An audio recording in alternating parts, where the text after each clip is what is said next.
দিনভর গোটা দেশে ঘটে যাচ্ছে বিভিন্ন ঘটনা, তার মধ্যে এমন কিছু ঘটনা থাকে যেগুলি উঠে আসে সংবাদ শিরোনামে, চলে ব্যাপক চর্চা, আলোচনা, পর্যালোচনা। এই প্রতিবেদনেও আপনাদের তেমনই একটি ঘটনার কথা জানাবো। নিশ্চয়ই ভাবছেন কি সেই ঘটনা, এবার চলুন সেটাই জানাই আপনাদের। পূর্ব জয়ন্তিয়া হিলস জেলার একটি কয়লা খনিতে ভয়াবহ বিস্ফোরণের ঘটনায় স্তম্ভিত গোটা দেশ। বৃহস্পতিবার তাসখাই এলাকার অন্তর্গত মাইনসিংঘাট থাংস্কো অঞ্চলে একটি কয়লা খনিতে আচমকা বিস্ফোরণ ঘটে। এই এলাকাটি কোথায় সেটা আপনাদের দেখাচ্ছি। এই মর্মান্তিক দুর্ঘটনায় এখনো পর্যন্ত কমপক্ষে 18 জন শ্রমিক জানে শেষ হয়ে গিয়েছেন। মেঘালয়ের পূর্ব জয়ন্তিয়া হিলস এলাকার ঘটনা দেখতে পাচ্ছেন। সেই এলাকায় কি পরিস্থিতি?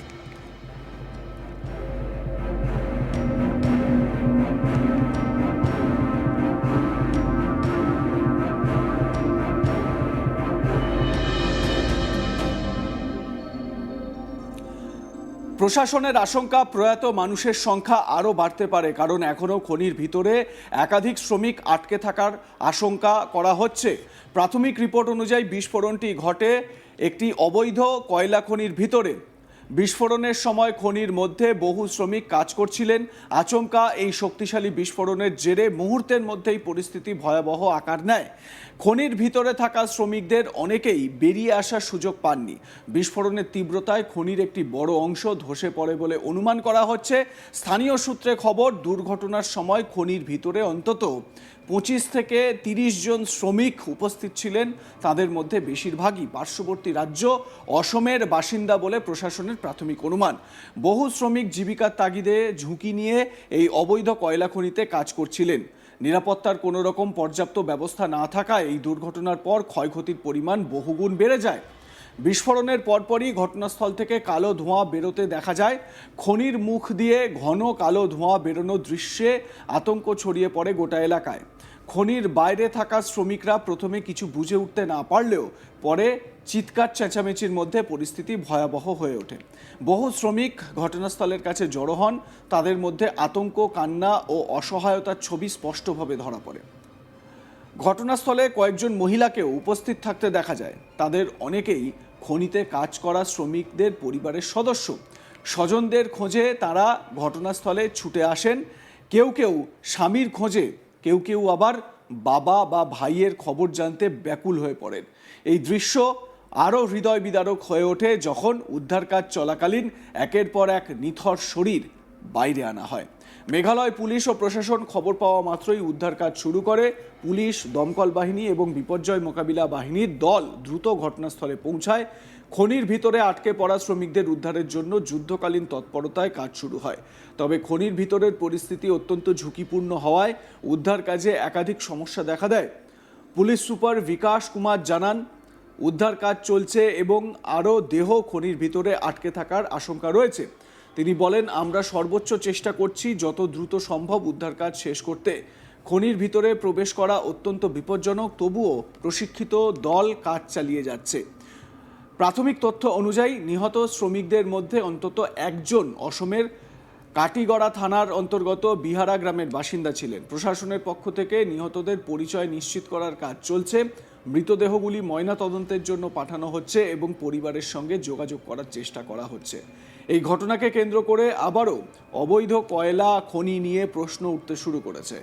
মেঘালয়ে এর আগেও একাধিকবার অবৈধ কয়লা খনিতে দুর্ঘটনার পরিস্থিতি হয়েছিল, দুর্ঘটনা ঘটেছিল। সুপ্রিম কোর্টের নিষেধাজ্ঞা থাকা সত্ত্বেও কিভাবে এই ধরনের খনিতে কাজ চলছিল তা নিয়ে প্রশাসনের ভূমিকা নিয়ে প্রশ্ন উঠছে। স্থানীয় বাসিন্দাদের অভিযোগ, দীর্ঘদিন ধরেই প্রশাসনের নিরাপত্তার সুযোগ নিয়ে এই অবৈধ খনিগুলি পরিচালিত হচ্ছে। ঘটনার খবর ছড়িয়ে পড়তেই রাজনৈতিক স্তরেও প্রতিক্রিয়া শুরু হয়। প্রধানমন্ত্রী নরেন্দ্র মোদী এই মর্মান্তিক দুর্ঘটনায় গভীর শোক প্রকাশ করেছেন। তিনি পূর্ব জয়ন্তিয়া হিলস জেলার এই ঘটনায় প্রাণহানিতে অত্যন্ত মর্মাহত বলে জানান। প্রধানমন্ত্রী মৃত শ্রমিকদের পরিবারের প্রতি সমবেদনা জানান এবং আহতদের দ্রুত আরোগ্য কামনা করেন। প্রধানমন্ত্রীর দপ্তরের তরফে জানানো হয়, এই দুর্ঘটনায় অত্যন্ত দুঃখিত প্রধানমন্ত্রী। পাশাপাশি তিনি প্রধানমন্ত্রী জাতীয় ত্রাণ তহবিল থেকে আর্থিক সহায়তার ঘোষণা করেন। ঘোষণায় জানানো হয়েছে প্রত্যেক শ্রমিকের নিকট আত্মীয়কে 2 লক্ষ টাকা করে ক্ষতিপূরণ দেওয়া হবে বা আর্থিক সহায়তা দেওয়া হবে। এছাড়াও আহতদের প্রত্যেককে 50,000 টাকা করে সাহায্য করা হবে। একবার দেখুন এই পূর্ব জয়ন্তিয়া হিলস এলাকায় যে বিস্ফোরণ, দেখুন কীরকমভাবে আগুন লেগে যায় এবং তারপর ওই খনির ভেতরে যারা কাজ করছিলেন খনি শ্রমিকরা, তারা তার ভেতরেই তাদের জীবনটা চলে যায়।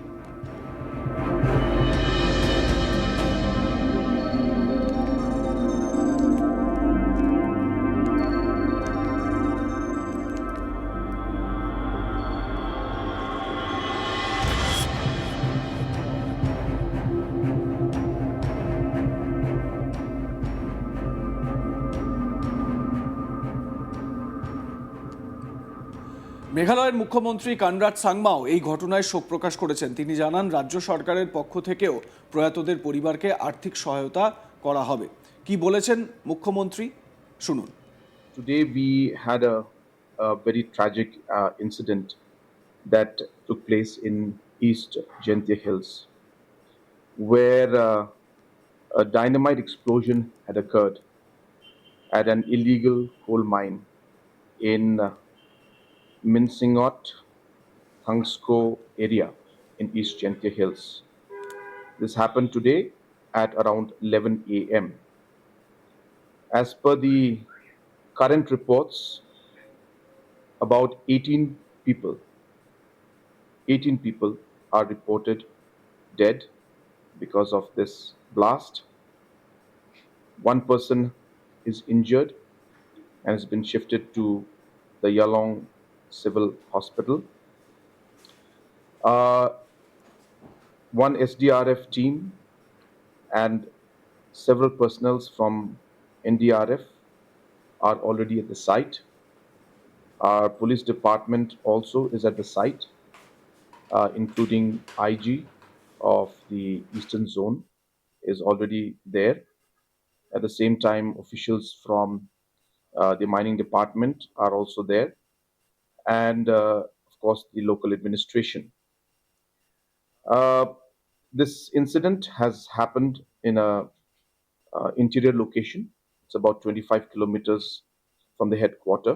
It takes about approximately 3 hours to reach from the headquarter. Very difficult terrain, and it can be only accessed by 4x4 wheel. From the government side, we have asked two of our cabinet ministers, Mr. Lakman Rumbui and Mr.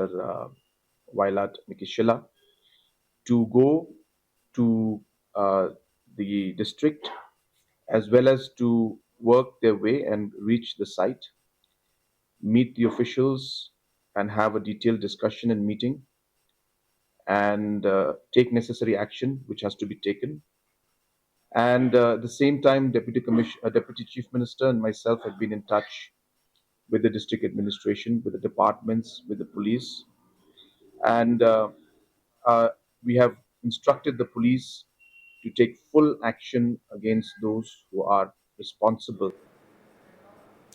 আপনাদের মতামত জানান, দেখতে থাকুন আজ তাক Bangla. Subscribe করুন আমাদের YouTube চ্যানেলটি, বেল আইকন প্রেস করুন নোটিফিকেশন পেতে।